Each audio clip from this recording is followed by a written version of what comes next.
इस संपूर्ण विश्व में सर्वशक्तिमान ईश्वर ही है और उसकी इच्छा के बिना एक पत्ता भी नहीं हिल सकता। यही नहीं, यह ईश्वरीय शक्तियाँ कुछ ऐसे व्यक्तियों को चुनती हैं जो खुद भी सही मार्ग पर चले और दूसरे लोगों का भी सही मार्गदर्शन कर सकें तथा उनकी सहायता कर सकें। लेकिन हमें कैसे पता चल सकता है कि किन व्यक्तियों के पास अलौकिक शक्तियाँ हैं या कौन से व्यक्तियों पर ईश्वर की कृपा है? तो आपको बता दें कि हमारे प्राचीन ग्रंथों में कुछ ऐसे संकेतों के बारे में बताया गया है जिनसे हम यह समझ सकते हैं कि किन व्यक्तियों पर ईश्वर की कृपा तथा अलौकिक शक्तियाँ हैं। तो चलिए जान लेते हैं संकेतों के बारे में। पहला संकेत, जिन व्यक्तियों के अंदर काम, क्रोध, ईर्ष्या, मोह, माया, लोभ तथा अहंकार जैसी भावनाएं नहीं होती, उन व्यक्तियों पर ईश्वर की विशेष कृपा होती है। ऐसे व्यक्ति व्यभिचार नहीं करते, उन्हें क्रोध नहीं आता या अपने क्रोध पर काबू रखना आता है। ऐसे व्यक्ति अपने मुख से कभी गाली गलौज नहीं करते। ऐसे व्यक्ति अपने मन में ईर्ष्या की भावना न रखकर दया और प्रेम की भावना से दूसरों से पेश आते हैं। ऐसे व्यक्ति संतोष प्रवृत्ति के होते हैं, यानी कि उसे किसी भी वस्तु का अत्यधिक लालच नहीं होता। उसे जितना प्राप्त हो उसी में वह स्वयं को संतुष्ट मानते हैं। दूसरा संकेत, यदि किसी व्यक्ति को सपने में कई बार मंदिर या उसके आसपास का परिसर दिखाई देता है तो शास्त्रों में ऐसे व्यक्तियों को भाग्यशाली माना गया है।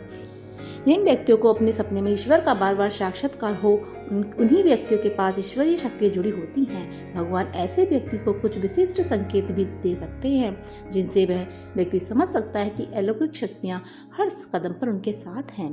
तीसरा संकेत, जो व्यक्ति अपने दैनिक कार्य से बचा हुआ समय ईश्वर की भक्ति, आराधना और नाम स्मरण में व्यतीत करता है और ईश्वर को सत्य मानते हुए उनकी अनुभूति करने में समर्थ होता है, वास्तव में उस व्यक्ति के आसपास एक ईश्वरीय शक्ति का पवित्र घेरा होता है जिसके कारण उसे ईश्वर का आभास होता रहता है। चौथा संकेत, जो व्यक्ति समाज के प्रति अपना दायित्व समझते हुए सद्कार्य और पुण्य के कार्य करते हैं तथा मुसीबत में फंसे लोगों व गरीबों और लाचार व्यक्तियों की यथासंभव सहायता करते हैं, आपदा और विपदा के समय मनुष्य तथा पशु पक्षियों की हर तरफ से सहायता करते हैं तथा वृद्ध, असहाय, अपंग लोगों की समर्पित भावना से सेवा करना अपना कर्तव्य समझते हैं, ऐसे व्यक्ति वास्तव में समाज के लिए उदाहरण सिद्ध होते हैं।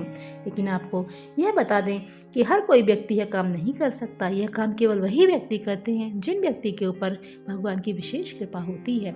तभी उन व्यक्ति के अंदर ही ऐसे गुण उत्पन्न होते हैं। ऐसे व्यक्ति अंत में मोक्ष प्राप्त कर लेते हैं।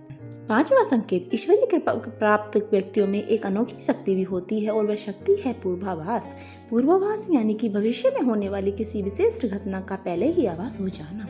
अगर आपको भी भविष्य में होने वाली कोई दुर्घटना या कोई अच्छी घटना के बारे में पहले ही अंदाजा लग जाता है तो आपके ऊपर भगवान की विशेष कृपा है। छठा संकेत, कुछ लोगों को हमेशा अपने आसपास एक विशिष्ट प्रकार की सुगंध का अनुभव होता है। हमेशा सुगंधित फूल, अगरबत्ती, धूप या कपूर जैसे पवित्र सुगंध का झोंका सा हवा में तैरता हुआ महसूस होता है तो यह उसके आसपास ईश्वर की उपस्थिति का संकेत या देवी देवताओं का आशीर्वाद होता है। अगर वीडियो पसंद आई है तो प्लीज़ चैनल को सब्सक्राइब करें एंड लाइक करें।